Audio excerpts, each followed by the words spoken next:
Chinese-made subway cars are up against a red light in the U.S. on the grounds of national security concerns.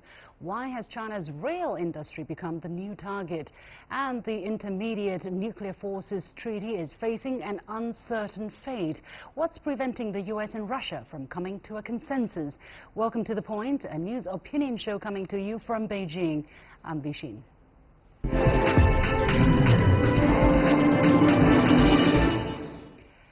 After telecom products, Chinese-made subway cars are the latest target of U.S.'s national security concerns. 4 U.S. lawmakers wrote a letter to the Washington Metropolitan Authority hoping to prevent the company, a Chinese state-owned company, from working or preventing the U.S. Metro company from working with China's state-owned Railway Rolling Stock Corporation, or CRRC. Now, the Chinese company is hoping to win the contract to build up to 800 cars worth around $1 billion for the D.C. Metro.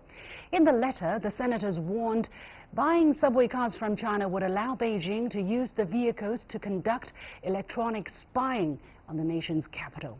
The transit agency may now need to get approval from the Defense Department, Department of Homeland Security and the Transportation Department before awarding this contract to a so-called foreign adversary. So why are these lawmakers worried about Chinese-made cars? Are these concerns based on proof or paranoia? Which product produced in China does not propose a security threat? Joining me for the discussion in the Beijing studio is Professor John Gong from the University of International Business and Economics, and from New York, Ian Reifowitz, Professor of Historical Studies at the SUNY Empire State College and the author of the book, The Tribalization I'm not of hearing anything Politics. From the program right now. Okay, I guess my guest in in the US is not ready, but let me go to my guest here in the Beijing studio, Professor Gong. First, let's take a closer look at the letter. It was delivered on Friday the 18th, and it was signed by 4 senators. Senator Mark R. Warner from the Democratic Party, Tim Kaine from the Democratic Party of Virginia, Ben Cardin, also Democrat from, and Chris Von Hollen, Democrat of Maryland. Now, Warner is Vice Chairman of the State Intelligence Committee, and what was written in the letter, it says that while other cities have welcomed this kind of investment, we have serious concerns about similar activity happening here in our nation's capital, particularly when it could involve foreign governments that have explicitly sought to undermine our country's economic competitiveness and national security. Professor Gong, what do you make of the possible motivations of the authors of this letter? Well, according to this letter, the concerns are, in my opinion, quite ludicrous. The concern that the Chinese company CRRC can use the platform to install eavesdropping devices, can videotape things, and can also potentially do sabotage work in times of war. I guess it's a extreme scenario. So this kind of a concern, in my opinion, is really a concern out of when you deal with, say, Nazi Germany, when you are fighting a war with Nazi Germany. I mean, you don't treat a trade partner like this. And I also want to point out that the other U.S. cities have also already signed contract with CRRC, for example, in Boston, in Los Angeles, in Philadelphia, in Chicago. And there are no concerns out of this nature coming out so far. So I really don't understand. I think it's just paranoia, unwarranted paranoia, and I think there's probably a broader agenda here, that is to simply to prevent a Chinese company from doing business in the U.S. And I'm not sure whether these senators understand exactly how or where these cars are built. Actually, the Massachusetts Bay Transportation Authority, or MBTA, the owner of the new car, said in an email to the Chinese media that no software components for the new cars are produced in China. And it said in the email that it has stringent controls during the rail car's design process, and it closely manages the implementation of all connected vehicle components. So if the U.S. side has all the core parts and process under control, and the core parts produced in the U.S., why are they so worried about it? Exactly. These cars will be built in Springfield, Massachusetts. This is a plant that was established to supply trains for the Boston Metro. It has been a very successful program, in my opinion. And the same factory worked out by American workers. This is American product, built by American workers, and all the things are open for inspection. And I think with the technological sophistication of the U.S. counterintelligence organizations such as FBI and other intelligence organizations, I just don't understand how can possibly a company can install something like this without being discovered. This is totally beyond my understanding. Well, let me be the devil's advocate here. Some people would say, well, it is natural for the vehicle in which our politicians, our Congress people are traveling on, be completely free of any security risks.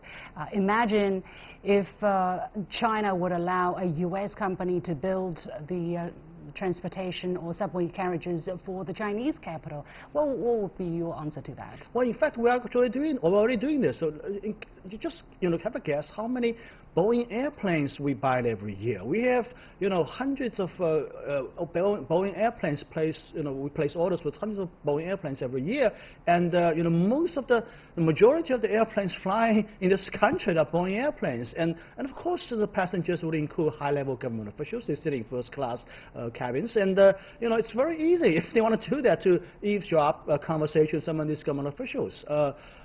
So when President Xi went abroad, he rides a Boeing airplane, right? So if we're talking about reciprocity here, it just is absent. We never had this kind of a concern here in this country. But on the other hand, you're talking about some trains which is open to public, and I think the chance of some really high-level Pentagon officials riding the train is so small. I mean, I've been taking trains in Washington, D.C.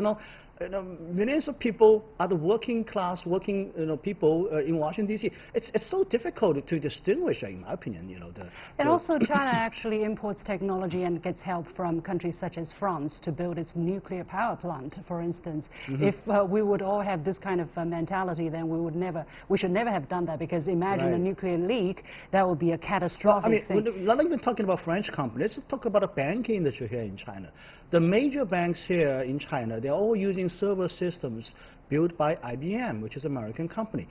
These are equipment containing critical financial information for clients, for big companies here in China, in government organizations, and so far we haven't kicked out those companies, right? So let me ask you this question then, follow the same line.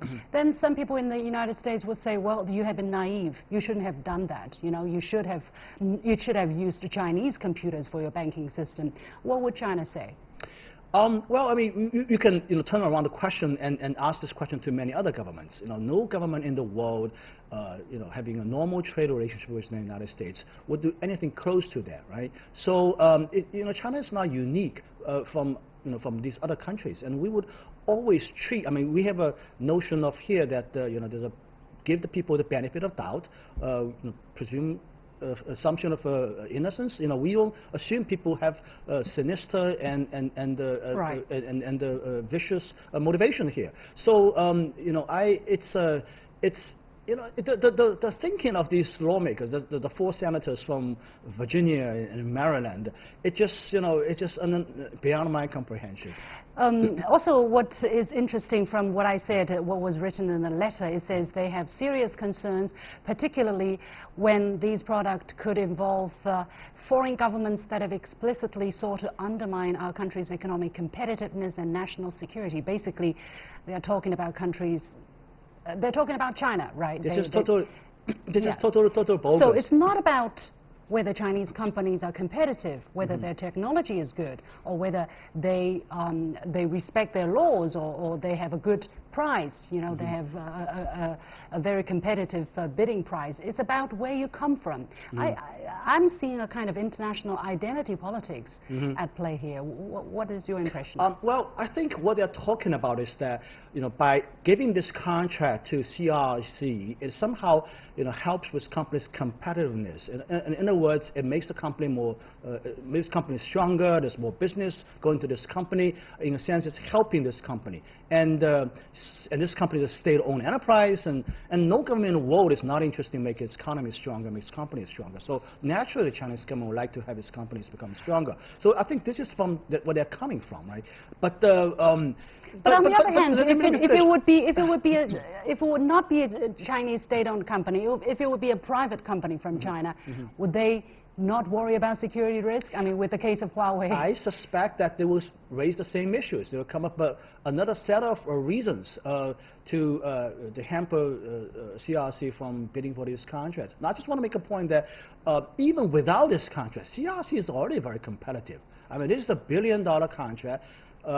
Look at the overall revenue of CRRC. $1 billion is a drop in the bucket. It's not going to change or alter CRRC's global competitiveness in any significant way. Okay. Well, let me try to reach out to our guest from New York, Professor Reifowitz. Unfortunately, we have to reach him on the line. Professor Reifowitz, thank you very much for joining us, and sorry for whatever technological glitches that we're experiencing. What is your take on the motivations of such letter? Do you think they're backed up by facts, by proof?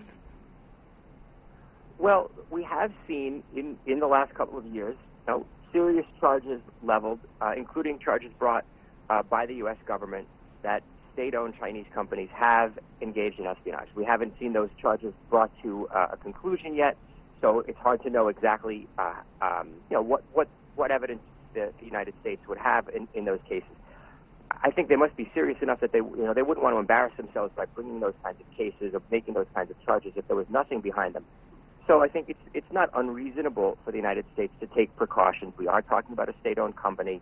I think there are some political motivations. Certainly, these are senators who want to show that they are no less tough on China, to use a cliche, than Donald Trump is. So there's some of that here. But there is some substance to this. We've seen this kind of evidence with some of these other companies. I think there are also some economic considerations. The United States doesn't, want to lose its capacity. It has no capacity to build subway cars, apparently, but it has, related industries. It doesn't want to give up, those related industries. There are questions about state subsidies. Those are economic questions as opposed to espionage questions. But I think everybody is concerned because of those things that have happened in the last couple of years, especially in the last couple of weeks, couple of months, the Chinese executive in Canada, executives in China. So unfortunately, we're in a tense situation, and some of that is real, and some of that may be hyped up. Well, this kind of cases is definitely not going to make the situation easier. You were talking about some cases being brought against the Chinese entities or Chinese personnel for espionage charges. Until they're proven guilty, they're innocent right here. And where do you draw the line? I mean, you can say because some Chinese people might be engaged in espionage, does it mean that Chinese products all have to put under scrutiny? What are you going to do, Professor Reifowitz? Well, you're exactly right. You're exactly right. Certainly nobody is guilty, and people are innocent until proven guilty.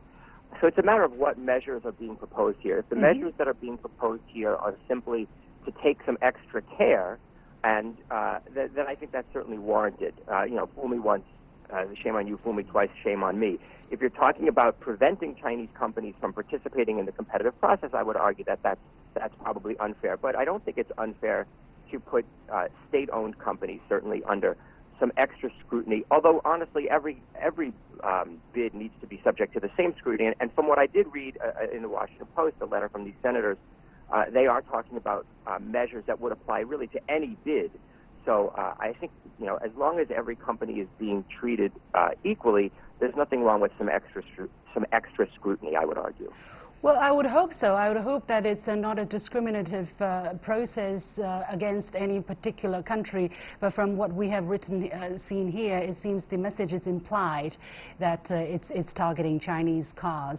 And Professor Gong, any comments? Quick comments, please. I beg to disagree with the idea that the Chinese state-owned enterprises are always engaged in industrial espionage. I don't think this is a broad phenomenon here. I have even not seen a single incident where, you know, there's a case brought up against a Chinese company in American court or in Chinese court. So you know, until the the facts are out, until companies are convicted, and I'm not even convinced that there's any ground of claiming that Chinese state-owned enterprises should be particularly engaged in industrial espionage. So we have been kind of accused to be guilty until we prove ourselves innocent in many cases here. We have to leave it here. Professor John Gong from the University of International Business and Economics, and from New York, Ian Reifowitz, Professor of Historical Studies at SUNY Empire State College and the author of The Tribalization of Politics.